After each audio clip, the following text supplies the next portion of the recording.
အားလုံးပဲမင်္ဂလာပါခင်ဗျာ184မှာလို့မရလိုက်တဲ့သူတွေမပေါက်လိုက်ရတဲ့သူတွေအရှုံးများနေတဲ့သူတွေเนาะတက်မှာတခါမှမပေါက်ဘူးသေးပါဘူးဆိုတဲ့ကိုရီမာတွေเนาะကျွန်တော်အခုတစ်ပတ်လာမယ့်တရက်9လပိုင်း2026အတွက်တဲ့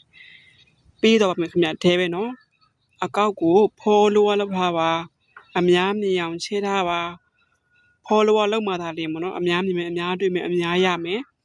လှူနိုင်မယ်တန်းနိုင်မယ်နော်ကျွေးတွေမြည်သေးရှိရှင်လဲစနိုင်မယ်ခင်ဗျအပူပြောတာမဟုတ်ပါဘူးခင်ဗျနော်ကျွန်တော်အရင်ဘက်ကလည်းပေါ့နော်ရတဲ့သူတွေရတယ်ခင်ဗျမရတဲ့သူလည်းမရနိုင်ဘူးခင်ဗျနော်နှစ်ခါတင်ပေးရဆိုတော့လေအကြောင်းမို့တီရှာရှာလေးလိုက်မှတ်ထားပါခင်ဗျအစာအုပ်ကလေးနဲ့ဘောပေါ်နဲ့တီရှာလိုက်မှတ်ထားပါအကောက်ကိုဖောလို့ထားပါဓမ္မသာလင်းအများရမယ်အများပေါက်မယ်နော်တိတော့6ဘောက်ကတော့သွားမဟိုင်းမှာတိတော့6ဘောက်ကသွားဟိုင်းလို့ရှင်ကျွန်တော်စာမပြန်အားပါဘူးခင်ဗျာဘာကြောင့်လဲဆိုတော့တယောက်နဲ့အများနဲ့ဆိုတော့လေစာမပြန်နိုင်တော့လို့ပါခင်ဗျာအားကြောင့်မလို့နော်ပါဇက်ကနဲ့ပြောပြပါမယ်ခင်ဗျာနော်တီရှာလေးလိုက်မှတ်ပါခင်ဗျာဒါပေမဲ့သူများစီရတဲ့ဝယ်မထိုးသူများစီရဝယ်ထိုးရင်အလိညာခံရမယ်နော်မြန်မာပြည်ကသူတွေအများဆုံးပေါ့နော်အလိညာခံရတာများတယ်ကျွန်တော်အထိုက်မှာဆိုတော့ပေါ့နော်ထိုင်နိုင်ငံရေးအကြောင်းအတိဆုံးပါခင်ဗျာနော်ထိုင်နိုင်ငံမှာနေရာဆိုတော့ကျွန်တော်ကနှီးစက်မှုပိုးရှိပါတယ်ခင်ဗျာဒီပါထွက်လို့ရှင်ထိုင်ကထွက်တာဆိုလေအကြောင်းမို့နှီးစက်မှုပိုးရှိတယ်ခင်ဗျာနော်သွားပြီးတော့မဝယ်ချနဲ့နော်ဝယ်အလိညာခံရလိမ့်မယ်ခင်ဗျာဒါကြောင့်မို့ကျွန်တော်စေတနာမေတ္တာနဲ့အပြီးကတင်ပေးကြခင်ဗျာနော်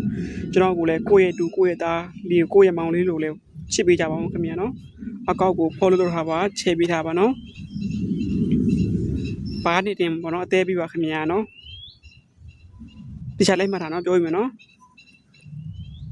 4301တဲ့အဲ့ဒါရန်နော်4304တဲ့ main နော်အဲ့ဒါနှစ်ခုပဲပေးရတယ်နော်4304ရယ် main 4301ကရန်နော်လူကြပါတန်းကြပါတော့နော်ပေါက်လို့ရှင်မိုးပေးရမှာနော်အဲ့ရတဲ့မုံဘိုးကိုလည်းကျွန်တော်မသုံးပါဘူးခင်ဗျာနော်ကျွန်တော်အဖေပဲလွှတ်ပေးတာပါခင်ဗျာနော်မြန်မာပြည်ကအဖေပဲလွှတ်ပေးမှဖြစ်ပါတယ်အဲ့ဒီကျွန်တော်ထိုင်ရောက်ရှင်မြန်မာလေးပါခင်ဗျာအဓိကတော့ဆက်ရုံလုပ်နေပါတယ်ခင်ဗျာနော်အလောက်ကပေါက်လို့ရှင်မိုးပေးရမယ်နော်ပတ်စံတစ်ပြားတစ်ကြိုမတောင်းနော်သဘောကောင်းတယ်ခင်ဗျာနော်ခင်ပေးကြပါအောင်ခင်ဗျာချစ်ပေးကြပါအောင်